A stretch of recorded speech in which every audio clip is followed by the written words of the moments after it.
వైసీపీకి సుప్రీంకోర్టులో చుక్కెదురు. హైకోర్టు తీర్పును సమర్థించిన అత్యున్నత న్యాయస్థానం. సుప్రీంకోర్టులో పిన్నెల్లికి ఎదురు దెబ్బ. కౌంటింగ్ సెంటర్కు వెళ్లొద్దని సుప్రీం ఆదేశం. సుప్రీంకోర్టులో వైసీపీ అభ్యర్థి మోహిత్ రెడ్డికి షాక్. 4 కేంద్రాల్లో రీపోలింగ్ కు నిరాకరించిన న్యాయస్థానం. మాజీ మంత్రి పేర్ని నానిపై ఈసీకి ఫిర్యాదు. ఉద్యోగులను భయపెడుతున్నారని ఆరోపణ. కౌంటింగ్ కేంద్రంలో మరో ఏజెంట్కు ఈసీ అనుమతి. ఈసారి పోస్టల్ బ్యాలెట్లు పెద్ద సంఖ్యలో వచ్చాయన్న సీఈఓ మీనా.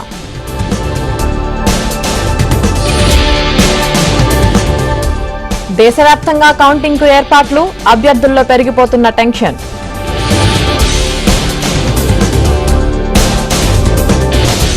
ఎన్నికల కౌంటింగ్ కు కట్టుదిట్టమైన భద్రతా ఏర్పాట్లు. ఓటర్లకు స్టాండింగ్ ఓవేషన్ ఇచ్చిన సీఈసీ.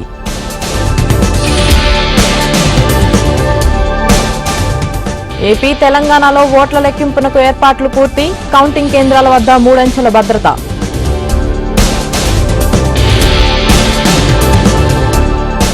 కౌంటింగ్ కోసం సిద్ధమవుతున్న రాజకీయ పార్టీలు. లెక్కింపులో కీలకం కానున్న పోస్టల్ బ్యాలెట్.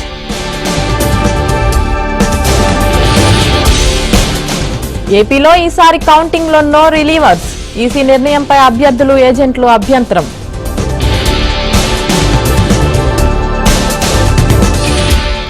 కాంగ్రెస్ ఎంపీ అభ్యర్థులతో CM Revanth Reddy zoom meeting. Counting సమయంలో జాగ్రత్తలపై అభ్యర్థులకు దిశానిర్దేశం.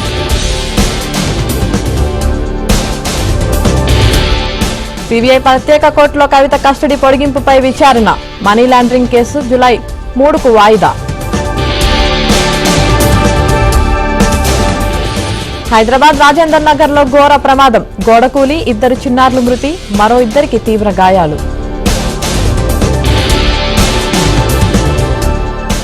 షిరిడీలో ద్వారకామాయి వృద్ధాశ్రమం నిర్వాహకుడు మృతి. దాతల విరాళాలతో 25 ఏళ్లుగా ఆశ్రమం నిర్వహిస్తున్న శ్రీనివాస్.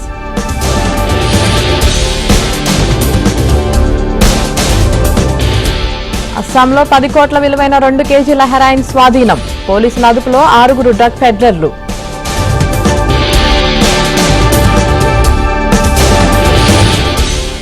దేశ రాజధానిలో తాగునీటి కష్టాలు. ట్యాంకర్లతో కాలనీలకు నీరు సరఫరా చేస్తున్న ప్రభుత్వం.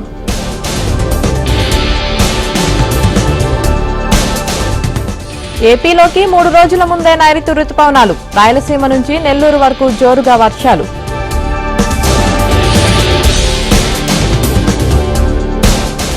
తమిళనాడులో భారీ వర్షాలు. లోతట్టు ప్రాంతాలు జలమయం.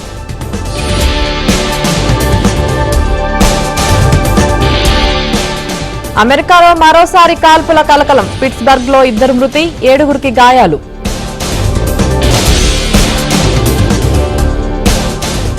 స్టాక్ మార్కెట్లపై ఎగ్జిట్ పోల్స్ ప్రభావం. భారీ లాభాల్లో ప్రభుత్వ రంగ సంస్థలు, బ్యాంకింగ్ షేర్లు.